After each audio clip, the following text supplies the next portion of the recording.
Chicago, 2011. A cop is murdered. Police and prosecutors swear they have the trigger man. He swears he didn't do it. How far will each side go to prove they're right? Like it's just one bombshell after another, where you're like, what? The story of a PlayStation, a brain-eating amoeba, and the relentless pursuit of justice. Off Duty, out now. Listen wherever you get your podcasts. This message comes from Jackson. Taxes aren't something you can only think about once a year.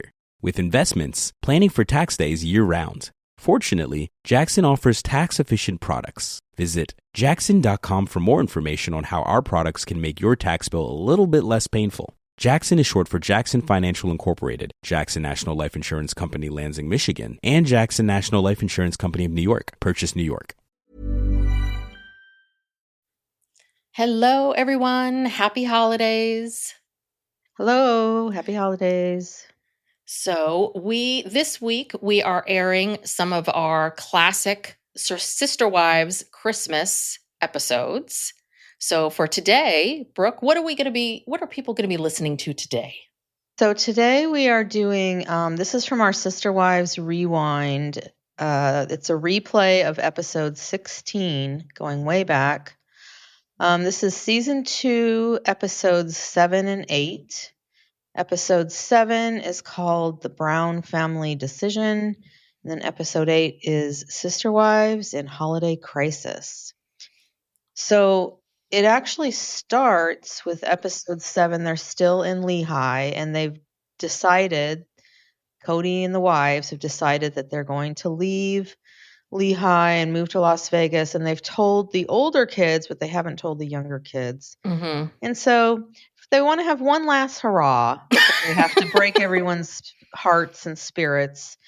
And so they decide to go up into the mountains into this cabin for Christmas. And that's like... And hijinks ensue. Yeah, that's mostly the second episode, the Holiday Crisis. I don't know. This is a weird episode, but it's a fun episode. It is. Listen, it's got everything. It really does. It has everything. And my favorite was when I realized that they have been, what's the word, kind of trolling Cody for a long time, these editors, because there's a scene in which they're getting ready to go to the cabin and Robin's talking about how Cody, he has to be so strong. He's the leader of this family. The captain can never be weak. And then we get this thing of Cody going, where are my shoes? Where's my stuff? Oh God. Oh, like freaking out, like trying to pack. I was like, yeah. Good leadership. Yeah, what a leader. Yeah. So yeah. Well, the thing that I remember most, and in a post-COVID world, this is really like traumatic. Yeah. There's 21 people in this cabin. It's not very big. No. And everybody is coughing. Yes. Everybody is sick. The windows are fogged, because there's just so many people in there and breathing and coughing. And it's just like, ooh, God, that was traumatic to watch. But it's classic Sister Wives Christmas. So this is the first of 3 Christmas episodes we're going to bring you this week. And I hope you enjoy them as you're going about your holiday activity, whatever that might be. Yes. And happy holidays to everyone. Enjoy. Bye. Hello and welcome to the Psych Legal Pop Podcast. This is a podcast where we talk about popular culture through the lens of a therapist and an attorney. My name is Brooke Brigham. I'm an attorney, and I'm here with my sister, Tess Brigham, and I'm the therapist. So this is a little holiday bonus. Yes, very exciting. Yes. I hope everyone, has a reasonably good holiday. Happy, healthy holiday. Yeah, whatever you're celebrating. Yes. Or if you're not celebrating. I hope you're just enjoying a day off. Hopefully. Yeah. So we thought we would go back in time and talk about one of the holiday-themed episodes from Sister Wives. Yes, can't get away from it, but yes. So we found, it's actually 2 episodes. They're only 20 minutes each. So it's kind of like one episode. But it's season 2, episodes 7 and 8, The Brown Family Decision, and Sister Wives in Holiday Crisis. Ooh, yes. So this is the beginning, well, not really the beginning, I guess the middle of season 2. They have been out as polygamists for, I think they said 4 months or something. And they're starting to feel a little heat from it. And they decide that for Christmas, they want to get away, get out of Utah, and they want to go to this mountain cabin, which sounds like a great idea in theory. Yes. Until you see what they have to do to get there. The logistics of it. Yes. And So in this first episode, they do flash on those like very special words that come on, which basically says that the DA is looking into the charges, right? So that's the big peril that they're going through, is they've been out now, and I didn't quite understand what was happening legally. Well, what they said was that the local police department, I believe, did an investigation. And then they have turned it over to the county, which I assume means the district attorney. So that's how it works with crimes. If the police believe a crime has been committed, they do an investigation, they submit it to the district attorney's office, and the district attorney's office decides what to do, if they want to file charges, if they think there's enough evidence, whatever. So right now, at this moment in time, as these episodes are being filmed, the DA is looking into the charges. Right. And they show a quote from like the local newspaper, or saying that something along the lines of, well, the Browns did us a favor by basically admitting on television that they'd committed multiple felonies. Yes. So those are fighting words. Yeah. So, I mean, I guess they had reason to be afraid. But they want to, and obviously at this point, it's clear that Cody has already decided that the family's going to leave Utah. I don't remember if they even said anything about where they were going, if they said anything about they hadn't said it where they were going yet. So they've told the 4 or 5 oldest kids, which would be Logan, Leon, Maddie, Hunter, and Aspen. Mm-hmm. They've told them that they're moving. They haven't told the younger kids yet. So they want to, I guess, go to this cabin and have one last blast. And before it all falls apart. And it's a beautiful setting and cabin, but it's not for 30 people. Yeah, no, it's not. And it's out. It feels like it's out in the middle of nowhere. Like it is out on its own. It is out in the middle of nowhere. And so we do get a little bit of business though. Before we go to the cabin, we see Mary putting lights on putting lights on the tree, and then we see the kids pulling names out of a hat. So we learn that each kid buys a gift for the other kids, and then we go tree shopping. Oh, this was my favorite part of the episode. We meet Matt, the frisky tree salesman. He was kind of cute. He was cute. I mean, God knows what's going on. He had that hat on the whole time, that big hat. So I don't know what the hair situation was. But for a Christmas tree lot attendant, he was pretty good looking. He was cute, and he was very charming. Yeah, I have to say, I would have fallen for Matt's charms, but Mary was hardcore. Oh, they were flirting. She's like, "Do you have any mistletoe?" And he's like, "Oh yeah, let me try to find you some." And I mean, they were flirting the whole time. Yes, and then at the end, they hugged. Yes, Mary and Matt hugged. Yeah, which don't you hug the person that helps you with your tree? Yeah, that's totally normal. And she was like, "Oh, there's nothing wrong with hugging and flirting. That's it." Ha ha ha. Oh yeah, in their confessional, they're joking about how there was all this flirting going on, and she's like, "Well, that's just fun." And then we see Robin. Okay, because I had to clarify this with you. We see Robin making ornaments. So she wants to make ornaments for all the kids. She wants to do something special, because she's new to the family and she wants to make a mark, right?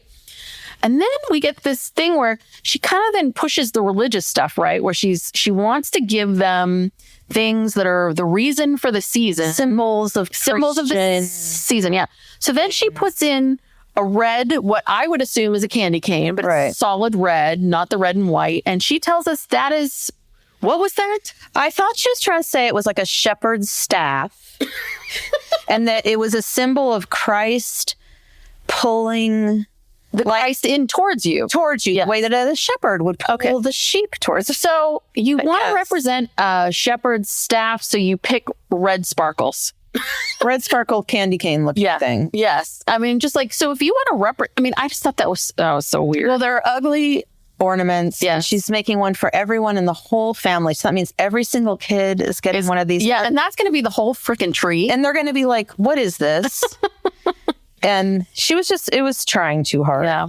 So, and then we learned about this tradition where the oldest daughters get to make breakfast for everyone. I'm like, oh, that's interesting. Yeah. How egalitarian. Yeah.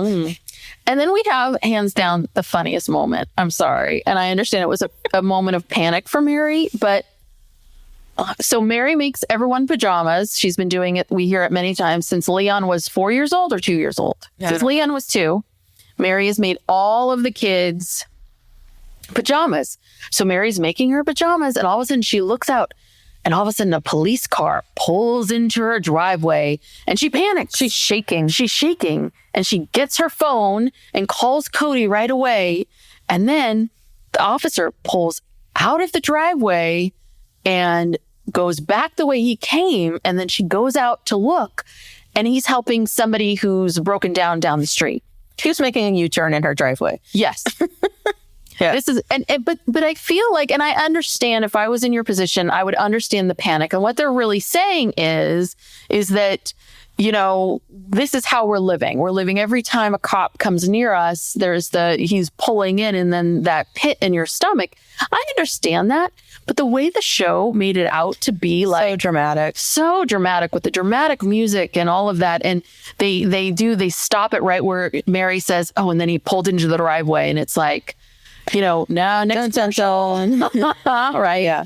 Look, it's making a U-turn. If the police are going to come get you, they're not sending one guy in a patrol car with you home alone, Mary yelling.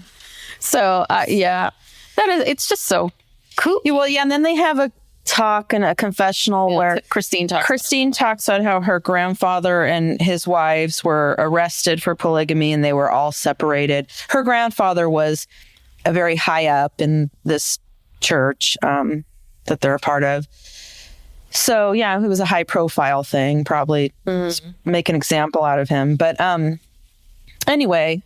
But when you prosecute, you break up the family. We hear this a lot. Yeah, a lot about they're doing this. They have to move because they don't want their family to get separated. They don't want to break up the family. That's the justification they give to the kids, you know, and the kids, you know, that gives them something, I guess, to cling on to. But anyway, so they're preparing to go to this mountain house. It's like a cabin, but again, it's probably like 3 bedrooms, maybe? Yeah, it was 4 bedrooms. It was cute. It was nice. It was completely snowed in. It was way too small. So anyway, they have to, because it's out in the middle of nowhere, they have to take everything with them. They have to take all the food they're going to need for several days. They're taking all their presents. They're taking the tree they got from Matt. And they're all stressed out. They were supposed to leave at 10 a.m. and they end up leaving at 2 o'clock. See, this would drive me bonkers. And I keep thinking like, and Cody's like, it's 2 o'clock, we're leaving. And there's only 3 hours of daylight. Daylight, right? Yeah. So knowing that your family is so dysfunctional and you have so much stuff to take, I get that you don't want to be up at the crack of dawn, but why not load up anything that's non-perishable the day before, or also, days it's before. Cold. You could even put the perishable stuff in the car overnight. Oh, you're right. Because it's the middle of winter. It's cold there. Yeah. And then to complicate things further, they only have one 4-wheel drive car that can make it all the way to the cabin. So I think they take 4 or 5 cars, but they have to leave the regular 2-wheel drive cars at the bottom and then make multiple trips. They didn't say how many trips. I would love to know how many trips.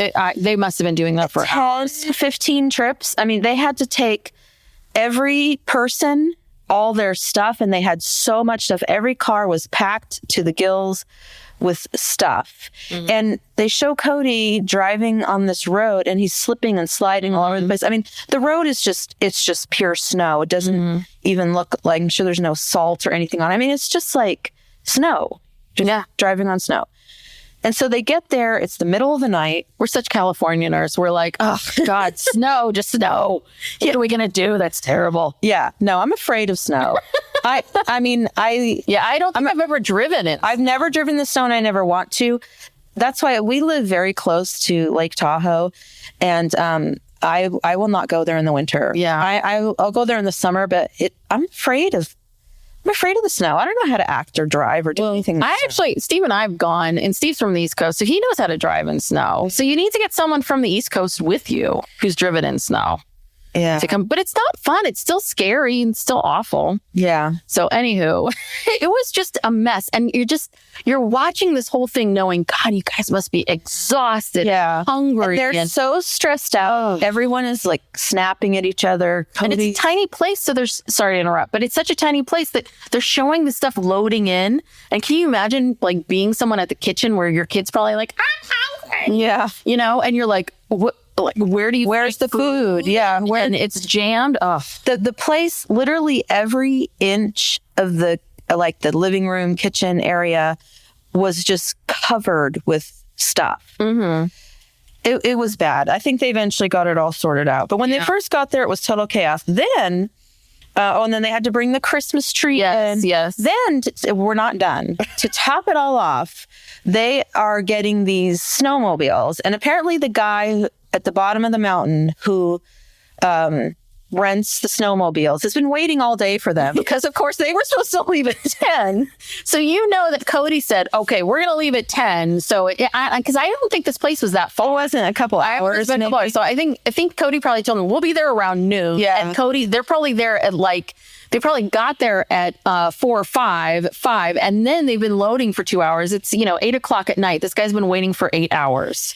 Yeah, sure. Poor guy. I hope he got paid well for this. Yeah. So they all had to go and get these snowmobiles, and of course, Janelle can't go because she's got to take care of the baby. So Logan, Logan, I have to commend Logan and I mean maybe he's very different privately, and we're just seeing. I don't know. This guy is so calm, so agreeable. Yeah. So they put so much on him all the time.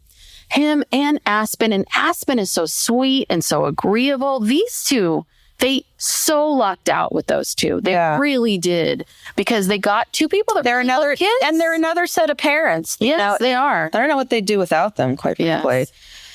And it's very dramatic. And then at this moment, Robin, she takes a moment, she looks around, and she looks at all the children, and she goes, nobody can take Christmas away from you. Yeah. And, Robin was such a Pollyanna in this episode. She was really getting on my nerves. And there was a lot of emotional performances. Like, Cody got Cody gets very emotional in the next episode. Choked up at one point because, he's thinking about, I guess he's really scared, and he's thinking about, he's responsible for all these people. Mm-hmm. And, I get it. That's a lot, but at the same time, I'm kind of like, well, what did you think was going to happen? Yeah. When you went on this TV show? Yeah. Well, and also, what did you think was going to happen when you decided to marry 3 women? Do you know what I mean? There's 4. A little bit, or 4, and then 4, right? So, for example, if you think about it, he is the CEO of this family. He does run the family. And it's a little bit of looking at someone who's the CEO of a company, and they're like, well, I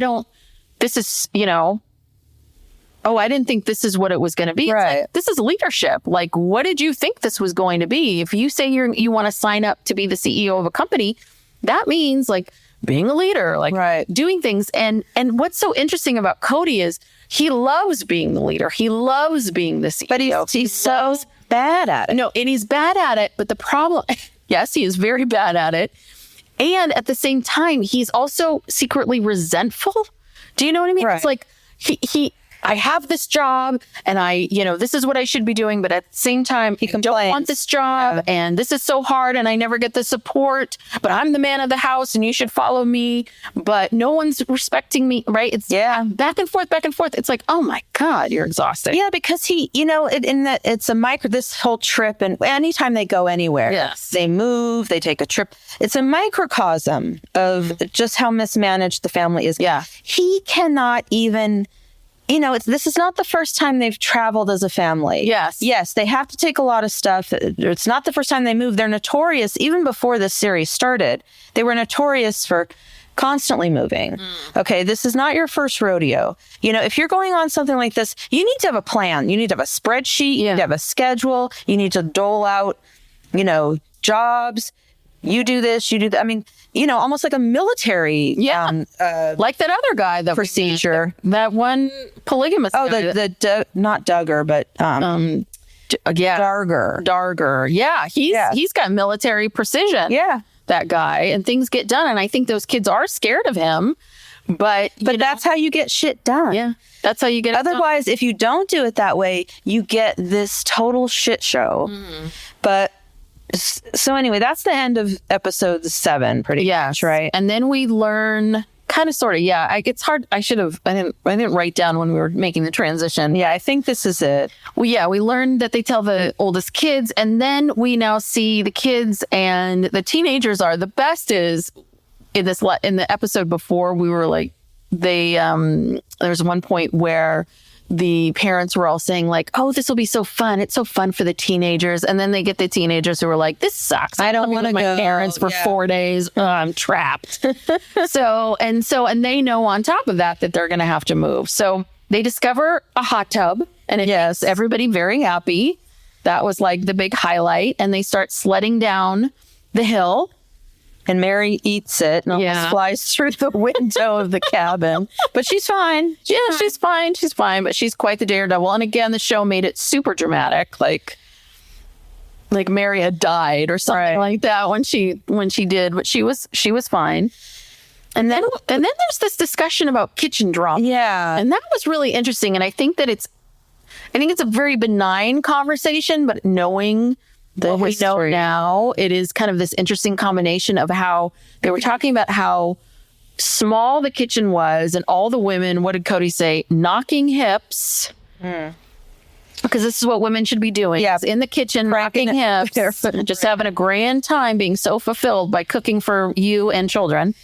And that Robin in the confessional says that how did she say it? She felt really uncomfortable. She didn't speak up enough being in the kitchen, and that everyone's like, oh, we all know it's Christine's kitchen. Yeah, because Christine she's the head of the kitchen. Yeah. And Mary is kind of like her sous chef. The two of them, you know, because Christine enjoys cooking. Yes. And I heard she's good. Yeah, she's good at it. And also that's been her job for all these years. She cooked for the whole family and all these kids and everything. So she takes charge. She does it. Mary's kind of in there. Robin is sort of on the outskirts, like doesn't quite know what to do. And then Janelle really is on the outskirts. Yeah, and Janelle's happy to be on. She doesn't want to help. And she says in the confessional, like, this really isn't my forte. I have stronger, things that are stronger skill sets. And then she brings up that in the past, when she's tried to help in the kitchen, she says that she's been called lazy. Or no, she says something about how her domestic skills are maybe not as great, and she's been called lazy, and she's talking about cooking and cleaning. And again, I know that goes back to Mary. That was in the book. Yeah. Was that Mary, like if Janelle even left a dish out, like Mary would lose her shit. And Janelle had to get her own refrigerator in her bedroom. She had to get her own little mini fridge because there was so much friction over just sharing a refrigerator. Yeah. So this kitchen drama stuff has been going on for years, and Cody, he references it all the time. Like, my wives can't share a kitchen.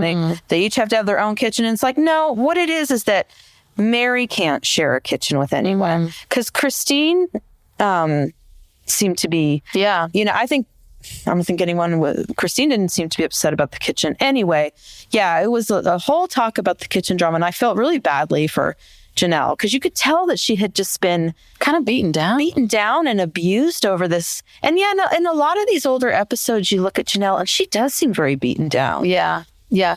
Well, in season 9 that I'm doing during my rewatch, I've noticed that there's an episode that's all about Janelle and about Janelle's journey. And Janelle admits that in the beginning, she was really shy. She doesn't like attention. It was really hard for her when the cameras showed up, that she's feeling a lot better. Obviously, we see her through this whole weight loss journey that she has. She loses weight, and we see her blossoming from that. And then part of this, I don't know what happens, but you see a clip of her going over to Mary and saying, okay, Mary, over the years, you've approached me about trying to mend our relationship. I think I'm ready. And of course, Mary's like, I don't know if I want to do it now.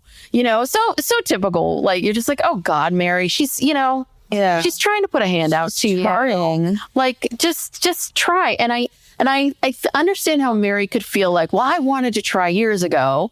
But quite frankly, and I don't blame Janelle for this either, my guess would be is she was kind of freaking afraid of Mary. Yes. And Mary, afraid of what she was going to get. Scary Mary. She didn't know what she was going to get. She didn't know how it was going to be. And she didn't feel quite safe enough to do it. And she finally got the courage to do it. But again, Mary's like Cody, like little or no self-awareness at all. Very little.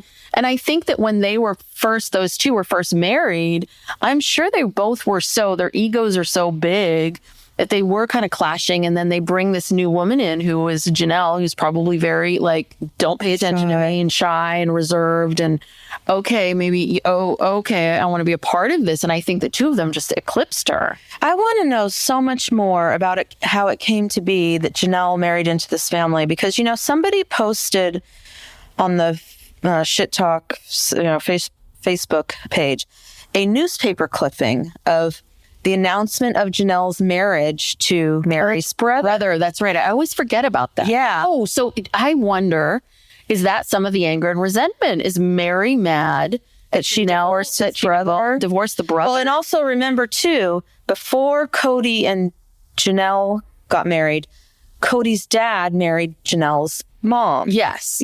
Okay, so there's already this relationship dynamic over here, and then the thing with Mary's brother. But in this announcement, like there's this picture of them, and Janelle just looks so happy and fresh-faced. They got married in the big temple in Salt Lake City, the big Mormon temple, and they had a wedding reception. They talked about how, she had it seemed like she had like a big wedding. And she said that she had gone to BYU. Like she seemed like she had. I think Janelle's the only one that finished college. Yeah, all of that. I don't know. I want to finish, but she was there when she got married. And they talked about her like they were just kind of like your normal average. And I'm like, well, what happened? What happened with there? Is Mary's brother as terrible as Mary? Well, and obviously Mary's brother's not a polygamist because that was not a polygamous relationship. Neither one of them. Janelle, especially because if they got married in that church, right? Right. It's LDS. They don't exactly. It was an LDS wedding. So so why is Mary in that, but her brother's not? What happened with the divorce? How did she end up marrying into this? I just need to know so much more. Yeah, because Cody will say, he said something like, I knew Janelle before Mary and I got married. So that's how. Because it was his stepsister. Yeah. Exactly. Because it was his stepsister and she was once your sister-in-law. Really? Because she was married to your wife's brother. Right? So your sister, so of course you knew her. She was your stepsister / sister. I wonder before she became your celestial wife. I wonder if Cody's dad and Janelle's mom kind of forced them together, pushed them together. Oh, interesting. Like an arranged sort of marriage. But then why did Janelle divorce that guy? Why did Janelle divorce Mary's brother? That's what I want to know. Were they because they were forced to, pushed on? I think they got divorced probably for whatever reason. I don't know. And then I think Janelle was kind of floating around, and in the book they wrote, she describes how, they both describe how they were friends. Cody and they called themselves friends. They leave out that they were step siblings. But Cody talked about how he would go to Janelle for advice about finances, life, jobs. I think Janelle helped Mary get a job. I can believe that. And so I think, his family probably said, this Janelle, she's sharp. If you should get her in the family. Cody and Mary, you two are like a couple of, dumb as rocks. Yeah. So why don't you guys, why don't you bring Janelle in? She could really help you guys out. Yes. So I guess that's what happened there. So we move on to the pajama fashion show. So everyone gets their pajamas. Now, some of the pajamas look great and look very cute and look like they're made of that jersey, soft, something you want to wear to bed. Yeah. And then some of the pajamas look like stiff cotton that you don't want to wear to bed. So it seems a little... And, you know, one of the kids, like the pants, I'm like, are these shorts? Are these pants? Are these culottes? Yeah. You know, you're kind of like, what happened here? A couple of the girls, they had these sort of, I guess they were supposed to be nightgowns, but they kind of looked like prison-issue nightgowns. Yes.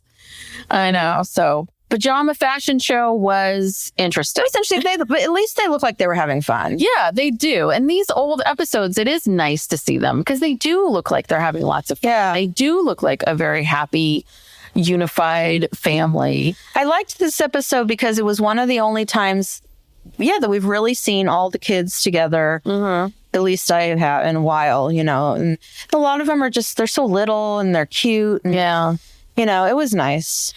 Yes. And then we get this whole section where we have to watch Cody talk to Christine like she's a 4-year-old. Yeah. Where Christine's upset about the move. She doesn't want to make the move. And what she says is very true, which is, I don't want to make a move out of fear. I don't want to do this out of fear, which she's right. You shouldn't make decisions out of fear. And she doesn't feel like she has a choice. And Cody is talking to her like she's a child and saying, well, I'm the head of the household, right? I'm the head of the household. You believe I'm the head of the household? And she's like, yes. And I need to make this decision. I need to make this happen. And this needs to be what this is. And you need to get along. And really, again, this is one of those moments where I think Cody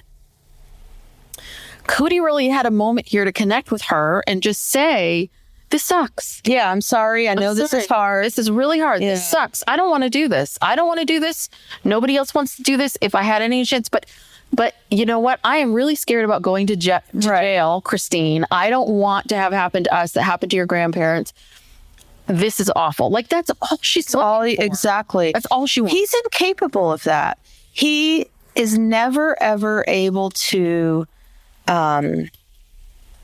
just like give some just empathy, compassion, anything. It's always like if you question him or complain about one of his decisions, he just gets upset. He doesn't understand just normal human emotions. Yes. Things are hard sometimes and you have to talk through it. Yeah. But not even that. It's just like, God, sometimes she knows, Christine knows she's going with you. She says, I'm going with you. I'm going with you. But she's telling you, I feel bad because a choice is being made for me. Right. And I wouldn't like that. And people, we like to make choices. We like to have control. As much as we feel overwhelmed by choices and control sometimes, we like to have them. When people take away our control, like COVID's a great example of something coming in, happening, you have no control over it, and you have to adapt to it. We don't like that at all. And that's what she's responding to. And he can't even give her 5 freaking minutes of something. And then he does this real creepy thing where he leans in real close to her head and he says, are you still confused about whether we're going to move? Oh, it was really creepy. And I can't even remember what her response was. I think she said no. And he's like, okay. It was kind of like, it was his way of saying, shut up. Yeah. And then we see the teenagers, which is so interesting. Maddie says the best line where she's like, she doesn't want to leave her best friend because they were going to be legends in this town. And then Hunter cries. Of course, Logan and Aspen, of course, are like, we're sad to go, but we understand. Of course, doing exactly what they're supposed to be doing. And then Hunter cries. And Hunter was having a really hard time. And you feel for him. He must have been, 13, 14? I bet you anything. He probably just started high school and probably just started making friends. And he was on a football team. And, we all know how weird high school is and all of that. I mean, poor Logan was probably a senior. I think it was his senior. They rip him out and he has to go to a senior year somewhere else. I mean, this is hard stuff. This is really hard stuff. I'm sure Maddie was probably a junior, maybe a sophomore. I think Hunter was like a freshman. Maddie was a sophomore. And then Mariah and Aspen, I think, are in the same grade. So they were probably juniors. Leon, I'm sorry. Leon and Aspen are they had their graduation. Right. And then Logan is a senior. Yeah. So sucks for Yeah. all of them. It really does. It really, really sucks. Yeah, and that's pretty much it. That was a Brown family Christmas. Yeah, that is a Brown family Christmas right there, full of chaos and deep emotions and drama, unmet needs. Yes, unmet high expectations that are met. It's what else are the holidays about? Yes, you're right. That is. It's apropos. It is. It's perfect for the holidays. Yeah. It's a lot of buildup and anticipation to, why did I want to do this all of a sudden? Why do we keep doing this? Yeah. Yeah. Well, Happy holidays, everybody. Happy holidays, everyone. Sincerely. I just hope that, you got through it. Hopefully this podcast will help. And moving forward. Yes. All right. So thank you for listening. Please subscribe to the podcast if you enjoy it. Give us a 5-star rating and review. Tell a friend. Recommend it. We have a email address, psychlegalpoppodcast@gmail.com, if you want to give us any feedback or suggestions. Yes. All right. Thank you. See you next time. Bye. This message comes from Jackson. Taxes aren't something you can only think about once a year.